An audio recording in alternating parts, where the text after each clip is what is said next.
আজকে আমি একটা ইন্টারেস্টিং জিনিস দেখাবো, তারা অ্যামাজনে সেল করেন। এই জিনিসটা হয়তো অনেকে জানেন, হয়তো অনেকে জানেন না। আজকে আমার সাথে হয়েছে, সেজন্য শেয়ার করতেছি। দেখেন, অনেকে যারা লিস্টিং করেন দেখবেন অনেক সময় লিস্টিংটা কি হয়, এরকম লিস্টিং সারপ্রাইজে চলে আসে, মানে লিস্টিংটা অ্যাক্টিভ হয় না। অ্যামাজনের যে কাস্টমার যে সাইটটা আছে ওইখানে এটা অ্যাক্টিভ দেখায় না, কিন্তু আপনার লিস্টিংয়ে আছে, শো করে এরকম একটা লেখা দেওয়া, রেড লাইন দেওয়া, লিস্টিং সারপ্রাইজ। তো এটা কী কারণে হয়, বা এখানে লেখা থাকে যে এটা ঠিক করার জন্য করলে তারপর আপনারটা অ্যাক্টিভ হবে, মানে কাস্টমার পেজে আসবে। এটা এই জন্য আসে, যেটা আমার সাথে হয়েছে।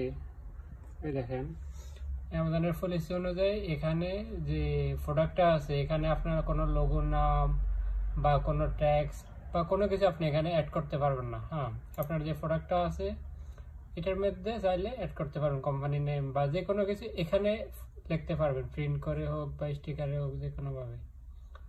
কিন্তু আপনার যে এখানে যে প্রোডাক্টটার সাথে কোনো ব্র্যান্ড নাম বা কোনো কিছু টেক্সট করতে পারবেন না মেইন পেজটাতে, আপনার যে মেইন ইমেজটা আছে ওইটাতে।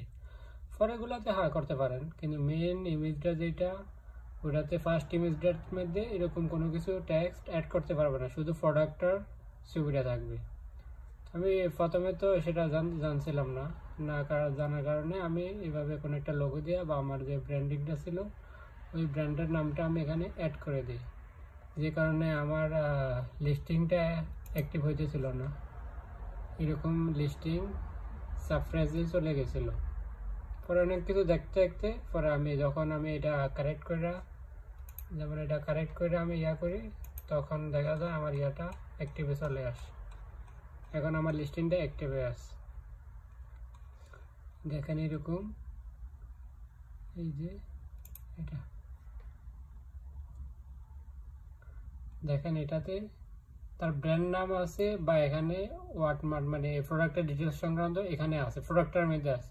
সে কিন্তু বাইরে কোনো কিছু ইউজ করে না, সেজন্য তারটা ফার্স্ট অ্যাক্টিভ হয়েছে।